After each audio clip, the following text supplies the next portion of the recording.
Welcome to California Now, a podcast produced by Visit California. I'm Soterios Johnson. Today, we're going to explore the power of possibility with a series of what-if scenarios.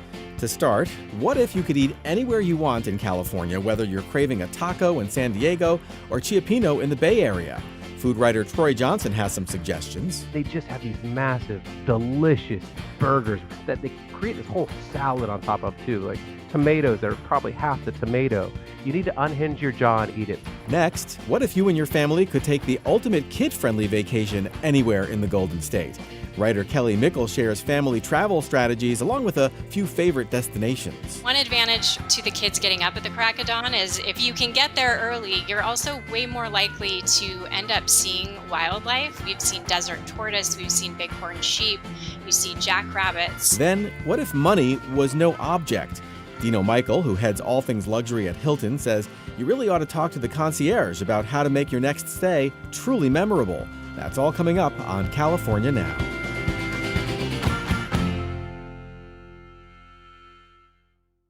What if you could eat anything you want around California? The state is an amazing confluence of farm-fresh foods, creative culinary minds, and cultural diversity. My next guest is here to highlight some of the delicious possibilities in the San Diego area and around the state. Troy Johnson is a longtime writer for San Diego Magazine. You may also recognize him from such shows as Guy's Grocery Games with Guy Fieri, as well as Iron Chef. Welcome to California Now, Troy. Thank you so much for having me. Let's make ourselves hungry. I think that's definitely going to happen. So it sounds like you have a pretty cool job. I mean, finding the best food and telling people where to go to enjoy it. Just briefly, how did that come to be? I was not supposed to be here whatsoever. I really wasn't. I've always been a writer. It was pretty much the only marketable skill I had in life. Could not change the light bulb or figure out math. So I just started writing for alternative weeklies, started writing about music, had an underground TV show in music in San Diego. This was before Pandora, before iTunes, and they let me into this little news studio in San Diego to put on punk bands and bands that would eventually play at Coachella. Maroon 5's first ever television performance was in a little news studio in San Diego. And so Wow. I had all this stuff going on, and then 2008 happened, and my whole life collapsed, just like everybody else's. Advertisers pulled out, the economy collapsed, and I had to take a job at a magazine, and they told me I was going to have to write about food. Now, my first gut feeling was absolutely not. This is the most horrible thing that's ever happened to me. It sounds like it's like grocery list poetry. Who wants to write about food? This sounds, something esoteric that only people with soft sweaters talk about. And so I said to them very forcefully, yes, I will absolutely do that because I need a job. Thank you so much. I will beg of thee. And I studied it and studied it and studied it and fell in love with it and started writing about it, and then ended up, filling out a little questionnaire that was sent out by Food Network. And I was done with TV. I thought it was a fickle beast, and I didn't want to get back in because I figured once my abs went away, I never really had abs. That's a trick statement. And once my abs went away and the teeth had lightly yellowed, I would be out of the picture. But I decided to fill out this little questionnaire, and it made a couple people laugh. And they called me, and they gave me my own show called Crave on Food Network. And then that got canceled. But it became a late night hit. And they called me back and said, hey, do you want to do the show with Guy Fieri? And that was 6 years ago. I've been on 100 episodes as a judge. I've done Iron Chef once. I think I've been on Guy's Grocery Games since 1936. So let's talk about food. We're big on road trips on this show, and one of the quintessential road trip foods is, of course, the burger. What are some standout burgers in and around San Diego? Oh, God. In San Diego, you have to go to Hodad's, which I will mention. It's in Ocean Beach, which is one of the last great beach towns in America. Almost 99% independent businesses on this tiny little street. And Hodad's has been in this guy's family for, 60 years or something like that. And it's just a bunch of punk rockers, which is what this neighborhood of Ocean Beach in San Diego is. It's a bunch of vagabonds, hippies, bubble blowers, hula hoopers. It's the Venice Beach of San Diego. And these burgers, they hire nobody who, I think you have to have a full body tattoo to work there. And there's metal playing, and they just have these massive, delicious burgers that they create this whole salad on top of too, like tomatoes that are probably half the tomato. You need to unhinge your jaw and eat it, but that's one of my favorites. And then the other one I would say is a place called Bankers Hill Bar and Restaurant in San Diego. It's done by a James Beard nominated chef, Carl Schroeder, who's got a restaurant called Market. Well, this is his casual offshoot, and they do like this brisket and chuck and short rib combo on a brioche bun in this really hip little place in the middle of the city. It is amazing. I love those burgers that combine the different kinds of meats, the different cuts. They're not just like, ground beef, but they're ground different cuts, which make the burger really like just explode in your mouth. It's a burger chorus. That's amazing.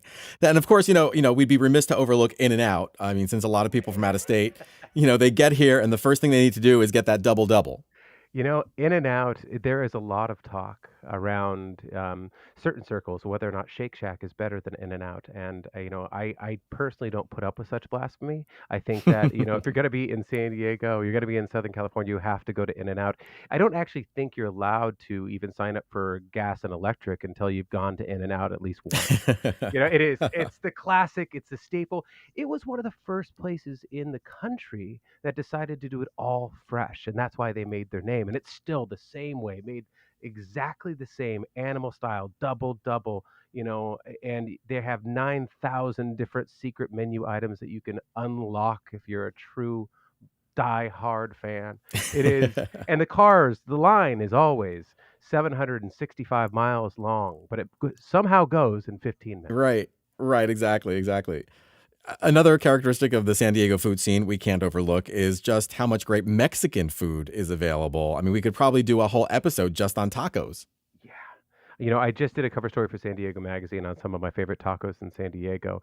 The taco culture here has really exploded. The interesting thing about why it exploded was the Mexican chefs taught San Diego chefs immeasurable amounts of how to cook on just fire and charcoal and Baja Mediterranean cuisine. And that was when our taco scene really took off, was when those, chefs came across, almost as culinary refugees, and started doing these pop-up dinners and taught our local chefs and really infused our scene, with how to do ash cooking, lime, and aguachile presentations and everything else. I mean, it is now we've completely have the better taco moment in San Diego that LA has had for years. Wow. What about plant-based options? Is that a growing scene as well? For so many years, I think that plant-based options were just that steamed broccoli with a little bit of salt and butter on the side of your steak, and finally, it really hit San Diego. We have, a place called Kindred. And Kindred in San Diego, it's basically a vegan death metal restaurant. They play like metal. They've got all these ornate demon heads, a bit yet pink wallpaper too. It is a hipster's hipster place, but it's beautiful. And they have really done a job in creating a scene around plant-based food. I mean, some of the best chefs and restaurants in San Diego are all going plant-based, because if you think about what San Diego is, it's seafood, it's Mexican food, and we have the most small farms per capita of any county in the United States. When any chef moves here, the first thing they say is, look, New York may have better chefs. They've got way more restaurants. New York, LA may have more, more people, more restaurants, more space, but San Diego has all of this produce. We've got strawberries that are still growing and red and vibrant and taste juicy like a strawberry in November, so because of that farm richness, all the chefs here have learned how to cook with it. It's no longer just steaming or braising or anything else. They're making like full on, 4-course meals that are completely transformed using, the natural bounty. Right. So what would you say is like, a must have at that restaurant? They have a jackfruit barbecue burger, jackfruit barbecue pulled pork in quotation marks at Kindred, right? Which you definitely have to get. It's beautiful. They make some of the best craft cocktails in the county, and then they also have strudels. They have a brunch that they do, and it's vegan strudels. If you remember those strudels that you would get in the freezer that your mom on a Sunday when you've been a good child, would say, fine, go ahead and crush 7 and then go catatonic on the couch. They have those strudels, and it's delicious. Oh, wow. All right, let's look at a few other destinations in California. Where else should we go? Starting with LA. Like what's something you're craving from Los Angeles right now? In LA, my mom went to USC, and for a couple of years we lived in a part of town called Downey. And Downey, at least at the time, it was just struggling to come up. It wasn't a Beverly Hills. I loved it though, and we didn't have all the food, and it wasn't like this hip scene. But there's this little place called Fatima's. It's Lebanese. They do halal meats, and they do little pita sandwiches that are fantastic. And that neighborhood I have so much love for, and I'm so glad that something like this became a star. It is always packed. People always go there. It's beautiful meat, succulent, and pita sandwiches. Sounds delicious. Oh my God. And I love Mediterranean food, so Lebanese is excellent. So good. All right, so let's keep going north and maybe talk about something to wash down all this great food we're talking about. How about a favorite dish or restaurant in San Francisco?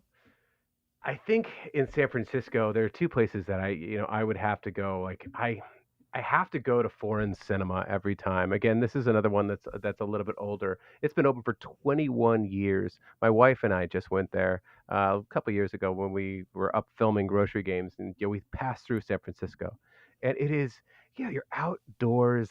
They have those old stands from the drive-in movie theaters, the microphones, Mm. and they've just been doing California cuisine so well. And they have black and white movies playing, perfect lighting. It is one of my it's an art house. It really is, a foreign cinema. I mean, a former cinema place. So I mean, it just I don't know. There's something about the way that hospitality people have always appreciated art, but some people have that magic touch, of just incorporating the art and the ambiance and the food all together. And to me, that has never been done as well, or Benu. Benu is that like French Asian from James Beard Award winner, Corey Lee. He used to be the French Laundry. He was the top chef. Lobster soup dumplings are amazing there. I mean, it's one of those places where you go and you go, I did not know that human beings could do this to food. You What about wine country? Wine country, God. I mean, obviously California is, amazing for wine. For me, when we're talking wine countries, there are two different versions. There is the High Castle, which is Napa Valley. It is built up and beautiful and excellently planned and majestic and magisterial, and it's just an experience. It is the Versailles of the wine country. And for me, you've got Sonoma, which is this flatbed truck, salt of the earth, wipe your, hands on your jeans sort of wine country, and that's Sonoma. I love it. It's just because these are my people. This is that you walk in, you feel like you're walking into somebody's living room because you are. It's this one bedroom place where they're like, oh, well, we're making this great Pinot out by the shed. And it is, I mean, and they have very, very beautiful, elegant wineries too. And, I shouldn't cast them all as that, but for me, it definitely is more of a, just approachable, a kind of down home, kind of feeling like you're stopping at a, roadside shack and getting, some good food. The same thing in terms of wine. They've got a place called Motion, Moshin, and they do a great Pinot Noir. They've got a place called Brickler Vineyards. Beautiful, beautiful place. Pinots and Grenaches and everything else. For me, it's just like it's that like handshake. Sonoma is that handshake that isn't too strong, isn't too hard. It's not that power handshake.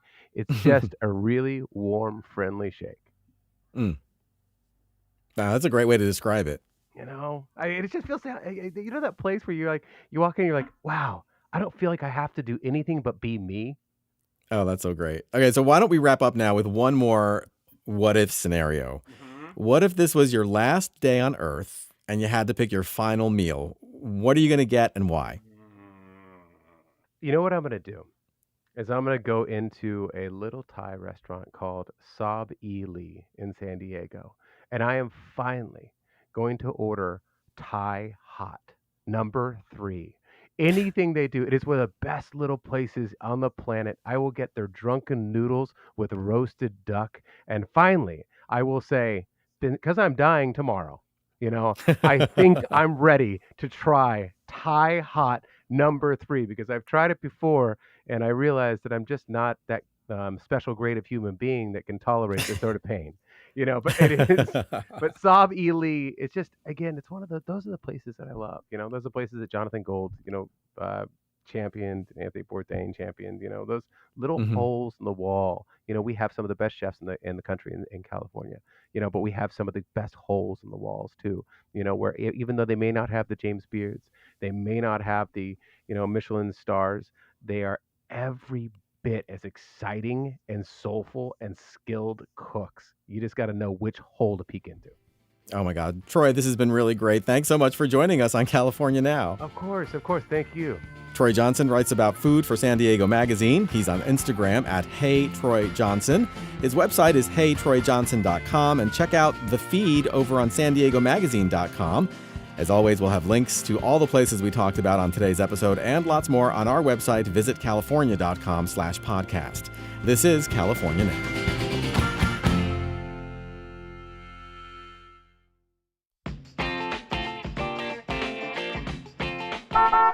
In a world that's constantly in a rush, it's about time to disconnect from your everyday and let your adventure unfold on the Central Coast. Take time to explore 350 miles of the world's most breathtaking coastline. Dig your feet into the warm sand and watch the sun dip into the ocean. Wander, wonder, and take in the views at dozens of state parks. Paddle, surf, or dive right in to discover diverse sea life and towering kelp forests. Break bread, sip wine, and taste something new at nearly 700 tasting rooms and wineries. Stroll back in time and learn about our region's rich history. It's about time you stop, relax, and smell the poppies. If you take the time, it will give you the time you need. And it's worth every second. It's about time you visited the Central Coast of California. Map out your adventure now at theoriginalroadtrip.com. And please remember to travel responsibly.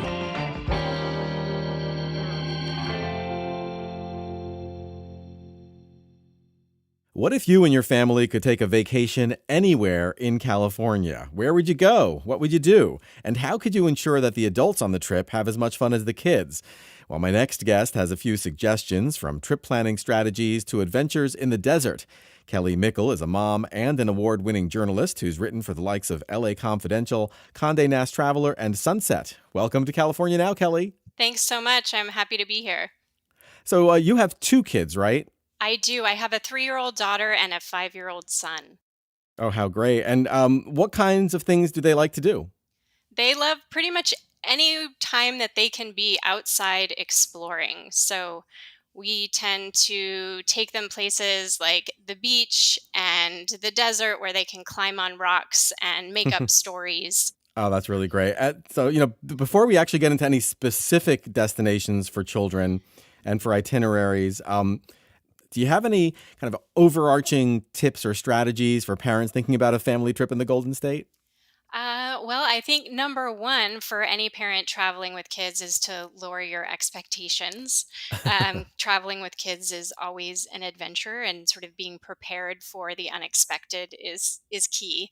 I think booking ahead right now is important because with all the COVID precautions, there are a lot of limits on capacity. So I think there's going to be a lot of competition. So looking ahead and following people on social media can be really helpful because you can find the most up-to-date information there. That's really interesting. I've never thought about using social media follows as a trip planning tool, but that's actually a really great idea. Yeah, I find it's really helpful not only to get information from the actual place that you want to visit, but you can also follow along and see who's tagging them and sharing photos from their own experiences when they've visited. And so you can get kind of a better on the ground sense of what it's like and things that you can see and do while you're there. Now, I know kids tend to be early risers. Do you try to take advantage of that as well? Absolutely. I think that is one advantage to the kids getting up at the crack of dawn is if you can get there early, you're also way more likely to end up seeing wildlife. We find that especially in Joshua Tree National Park, there's so much more to see early in the morning. We've seen desert tortoise, we've seen bighorn sheep, you see jackrabbits, and you can just get a better sense of a place when it's a little quieter and there's more for them to see and explore and take it all in early in the morning. Do you have any other great advice? I think there's a tendency for adults to, when traveling with kids, to look for the shortest route or the quickest way to get somewhere, and oftentimes the scenic route is the best bet with kids. It's traveling with kids is always going to take a little bit longer, and so if you can take those stops and those pauses that you need to take for them and do something fun, whether that's exploring a little town and grabbing ice cream at an ice cream shop, or stopping to see elephant seals on your way up to Big Sur. There's so many quaint, cool little towns. And so kind of baking that into your trip and making that part of the experience, I think is really key, and finding things that are for not just the kids but also the adults. So if there's a great restaurant that also is sitting right on the beach so the kids can play in the sand while you can sit back and enjoy your food, I think the more that you can find activities that can appeal to everyone, the more that everyone will be able to relax and enjoy the trip. Right. And I love that you are kind of like, telling us to enjoy the journey just as much as the destination. Yeah, I think traveling with kids, so much of your time is spent on the actual act of traveling, so why not make that more fun?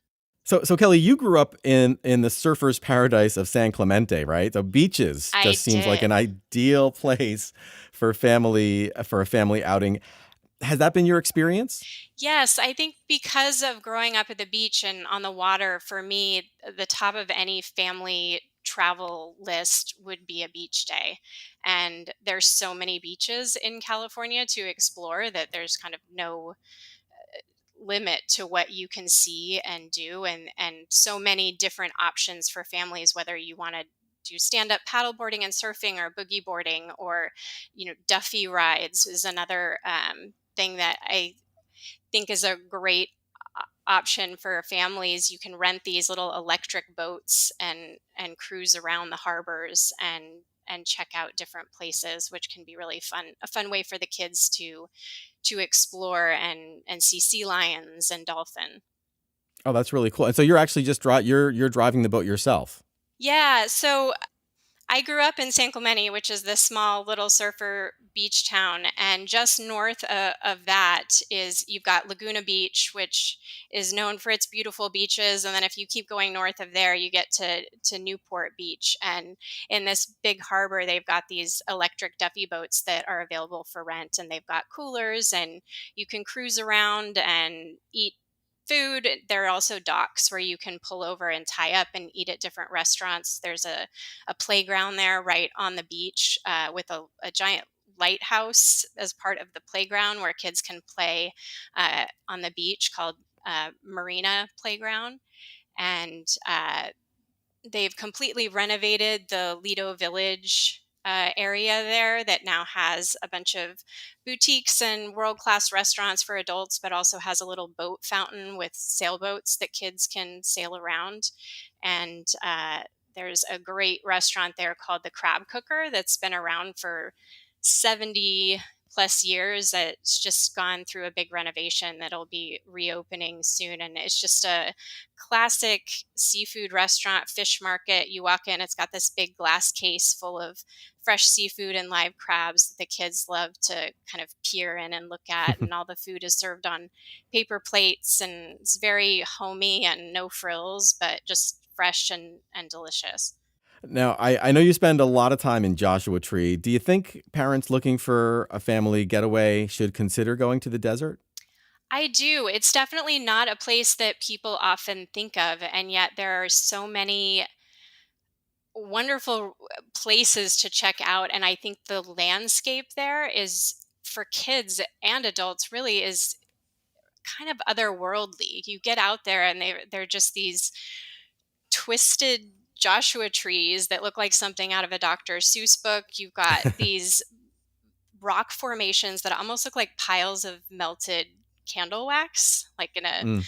Salvador Dali painting. Like it's just kind of like an alien planet. And you get out there and there's just these wide open spaces. And it's hard not to feel kind of in awe of the the landscape there, it's so different. And I think it makes you realize why it attracts so many different artists and musicians and kind of all walks of life. It's really this like kind of misfit community in the best way of all different types of people. And you can do so many different things, anything from horseback riding. There are some great nature trails that are easy for kids. They're 1 mile loops, like the Hidden Valley Nature Trail and Barker Dam are both easy, flat walks that the kids can do. And you'll see tons of wildflowers during like May and in early fall. And you also don't think of the desert as being colorful. And yet during the spring and fall, it's just,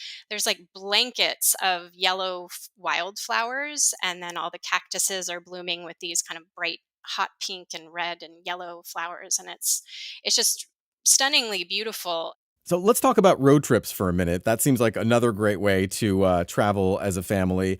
Does your crew like to head out on the highway? We love to take road trips, and I think our favorite road trip has to be taking the Highway 1 up to Big Sur in Monterey. Yeah, that's a beautiful, classic, kind of iconic California road trip. Do you have any kind of favorite destinations on that route? You know, on the drive up, we love to stop at Pismo Beach. Is a great little beach town and has some stunning cliffs, landscapes. The kids love to play on the beach there. And then just up the one from there, before you get up into Big Sur, there's the Elephant Seal Beach, where you can just find dozens of these huge elephant seals sunbathing on the beach, and they make very funny noises, which the kids think is pretty hilarious. Is that in the area of Hearst Castle there, San Simeon? It is, yes, which is another fantastic place to stop with the kids and see. The castle really is breathtaking and kind of more than you lives up to any expectations that you would have. So I think that's definitely worth stopping to visit with your kids as well. Are there some favorite places that you like to stay overnight or maybe, stop for a meal along the way? In Big Sur, one of our favorite places is Nepenthe. It's a great restaurant perched on the cliffs overlooking the Pacific. They've got great food and a lot of outdoor space and a little gift shop where you can find cool toys and books for the kids. There's also a little motel just up the one from Nepenthe called Fernwood, which is great because it's got all different levels of accommodations. You can stay in a motel room, you can glamp in a little kind of prefab tent, or you can pitch your own tent if you want to give your kids the full camping experience. Yeah, you mentioned glamping, and it's something that I've never thought of glamping with kids, but I guess that's actually a really great way to maybe introduce them to camping. It is. It's a perfect way to kind of dip your toe in camping with kids because it can feel a little intimidating, both I think for them and for you. And lugging all that gear, especially if you're on a road trip, is not always possible logistically. So there's some great glamping options on your way up Highway 1. You know, there's El Capitan in near the Santa Barbara area. And then in Big Sur, there's several different places that offer camping and glamping accommodations. And you can get these prefab tents, you can get cabins where you've got, actual real beds set up. And I think it's just a nice way as a family to kind of explore camping and expose your kids to camping without having to fully commit to a hardcore, week long camp trip with no running water. Right. I mean, and it's also something you can do for like a night or two, right? You don't have to commit to a Exactly. long term. Exactly. That's really great. Kelly, before we wrap up, what about finding family fun in your own backyard in Los Angeles? Where would you send people traveling with kids? The last year has kind of encouraged me to be a tourist in my own city, and there's so much to explore in Los Angeles. Another great spot that we love to take the kids is Descanso Gardens, which is just up the two in La Cañada, not too far, and it's a beautiful gardens. They've got everything there from Japanese gardens to redwood trees and a California desert and a giant rose garden, and they typically have a lot of live music outdoors, family events, story times for kids. They also sell plants for your garden, so you can take the kids there. And right now they're doing a big thing selling tomatoes. So I know a lot of people this past year have been growing their own food at home. So they can help you, whether it's planting flowers or vegetables in your garden. You can find a lot of that there. They've got great pink lemonade that the kids love in these little ponds with ducks and turtles. So we'll often get lemonade and hang out by the pond and watch the animals. Well, Kelly, this has really been great. So much great information. Thank you so much for joining us on California Now. Thanks so much for having me. Kelly Mickle is an award-winning magazine writer and journalist. Follow her on social media. She's on Twitter and Instagram at Kelly Mickle. As always, we'll have links to all the places we talked about on today's episode and lots more on our website. Visit california.com/podcast. This is California Now.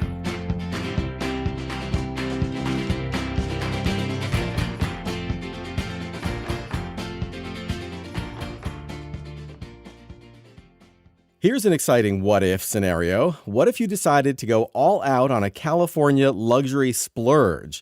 What if money was no object? What would you do? As my next guest points out, when you stay at a great hotel, the folks at the concierge desk are absolutely devoted to helping you make the most of your stay. Dino Michael is Senior Vice President and Global Category Head of Luxury Brands at Hilton, and we're going to secure some tips and tricks from him. Welcome to California Now, Dino. Thank you very much, Soterios. So as the saying goes, the best things in life are free, but sometimes it's really fun to indulge in a blowout dinner, buy front row tickets to a Lakers game, or go on a high-end shopping spree in Beverly Hills. Do you agree, Dino? I couldn't agree more. It's the simple pleasures in life. And, Hilton, of course, has a number of luxury properties in California. Can you kind of just tell us a little bit about them? Yeah, we're really fortunate to have 4 great properties in California. The Waldorf Astoria Beverly Hills, the Waldorf Astoria Monarch Beach, the La Quinta Resort and Club in the Coachella Valley, and most recently our Oceana Hotel in Santa Monica, part of our LXR collection. And they are all fabulous properties, but each one of them is unique. They're totally different from each other. I'm sure over the years, your team has had some over-the-top guest requests. I'd really love to hear about some of them. Yeah, and they are. They're all very different hotels, from obviously coastal locations to the glamour of Beverly Hills to obviously the beauty of the desert and Coachella. So yeah, I mean, our guests, when they arrive, I think that they immerse themselves in the local area. They immerse themselves in kind of the visit. And I think there's no real limit to what they can do. I mean, some of those examples could be anything from a private viewing or a private retail experience at someone like Salvatore Ferragamo, where it's not only about purchasing new items, it's about learning the history of a brand, what matters to them, their craftsmanship, and really being able to delve deep into that brand. And I think, as we also, as a hotel brand, love to talk to people about our story and our history, so do our retail partners. And it's not just about, the latest fashion. It could be about sourcing a rare pair of Yeezy sneakers or arranging, that coveted Hermes bag. And that guest demographic has really changed. It's not only now the preserve, I guess, of the more mature guest who's, looking for something a bit unique. It could be a young, early 20s, someone in a hoodie looking for that rare, coveted, Supreme label. You mentioned the Santa Monica property. I'm not familiar with that one. Can you tell us a little bit about it? Yeah, it's a great hotel that recently joined our collection brand, LXR Hotels and Resorts. It's the Oceana. It's steps from the Pacific Ocean. It's kind of in a little discreet nook just up from the pier. It's a wonderfully intimate hotel. It's like you found your dream beach home. It's a suites-only hotel that just has a great feeling to it. There's a little pool that kind of surrounds all the rooms. It's a wonderful property. And like I said, steps from the pier, steps from Santa Monica Central, a real addition to our brand. Yeah, I always love being right close to the water if possible, so you can kind of just jump into the ocean if you need to. It has this wonderfully intimate residential feel to it. Like you could stay there for a month and be perfectly happy. That's amazing. That's amazing. I know that that a lot of people who are planning a big celebration in 2020, maybe a wedding or a key anniversary, had to defer those plans. Are you seeing travelers arranging blowout experiences for later in 2021? Oh, there's huge pent up demand. We know that there's only so many home renovations you can do right while you're waiting to travel. Um, if you think about our Waldorf Astoria at Monarch Beach, one of the most popular requests, and we're seeing those coming through hard and fast, is for partner experiences. I think there's an amazing local gin distributor called Nolette, and they arrange exclusive behind the scenes tours of their US HQ in Orange County and private mixology classes. And again, we're seeing bookings for friends gathering, reunions. They want to make it unique and special. I think when some people hear the word luxury, their mind immediately races to expensive and they wonder, can I afford that? But indulging doesn't necessarily mean breaking the bank, right? It's about exclusive access, rarity. It's not necessarily about the ticket price. It's just these unique moments that money can't necessarily buy. It's down to the connections and the relationships our concierge teams have developed over years. So let's talk about how to find those memorable opportunities around California. For people staying at one of your upscale properties, do you recommend talking to a concierge? 100%. It's a little bit like going to a great restaurant and having a sommelier come over to you and say, how can I help? And you say, well, I'll just take this Chardonnay, please. And you've got an individual there that's been training for years, that's passionate about a product, that can help guide you. And I think there's probably some nervousness.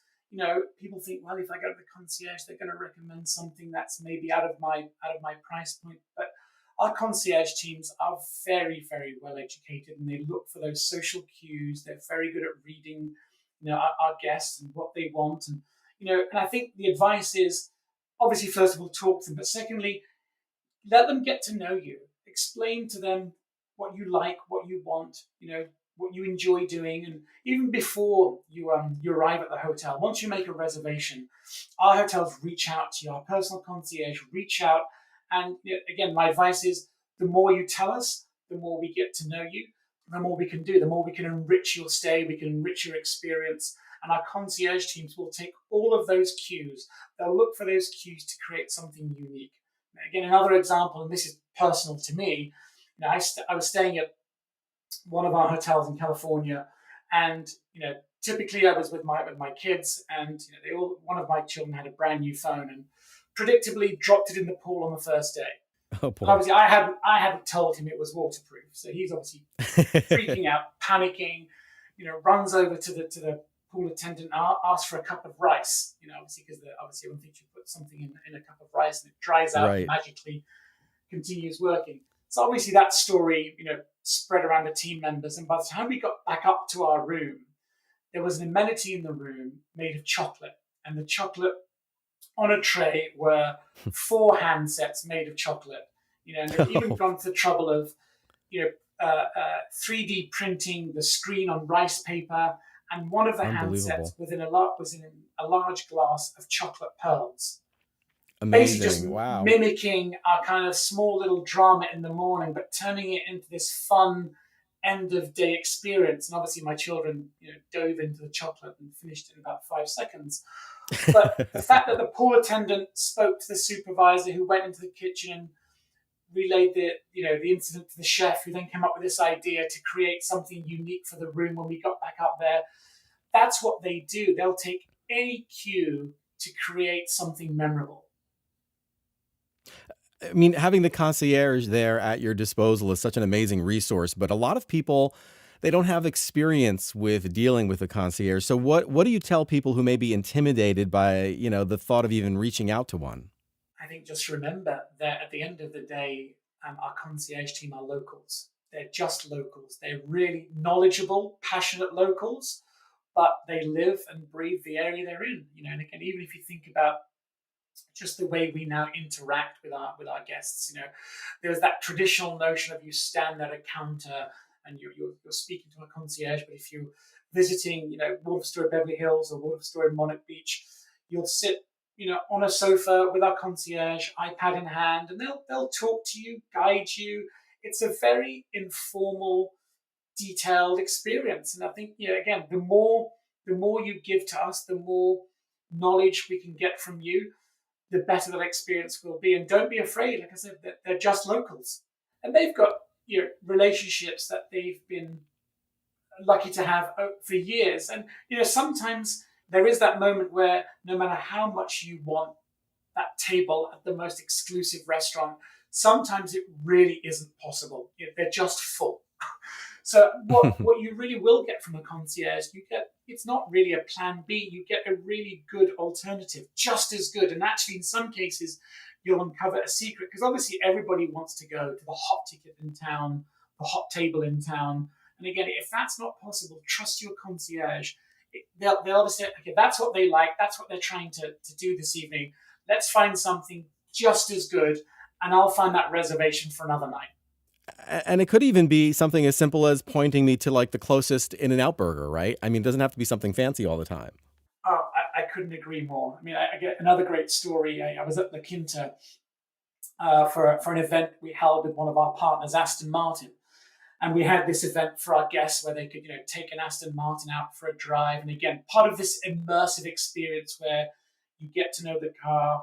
Aston Martin provided, professional drivers who really understood the heritage of the brand. And at the end of the night, I was with a colleague and got talking to a couple of guests, and we took the Astons out for a drive-through In-N-Out. And it was one of the best nights we've ever had. Again, just rolling up, hood down, obviously, because we didn't want the car to smell of fast food, but to go and kind of take the cars down with the guest who kind of followed me down there, and we just grabbed an In-N-Out, a milkshake, and we came back. And I think that was probably one of their most memorable fast food visits they've ever had. That's pretty amazing. Dino, this has been really great. Thanks so much for joining us on California Now. My pleasure. Dino Michael is Senior Vice President and Global Category Head of Luxury Brands at Hilton. As always, we'll have links to all the places we talked about on today's episode and lots more on our website, visitcalifornia.com/podcast. This is California Now.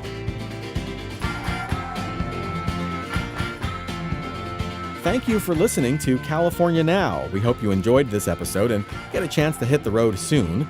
This podcast is produced by Visit California. I'm your host, Soterios Johnson. You can find our show on iTunes and Stitcher. Please subscribe, and please check our website for the latest in the way of state travel advisories. It's visitcalifornia.com.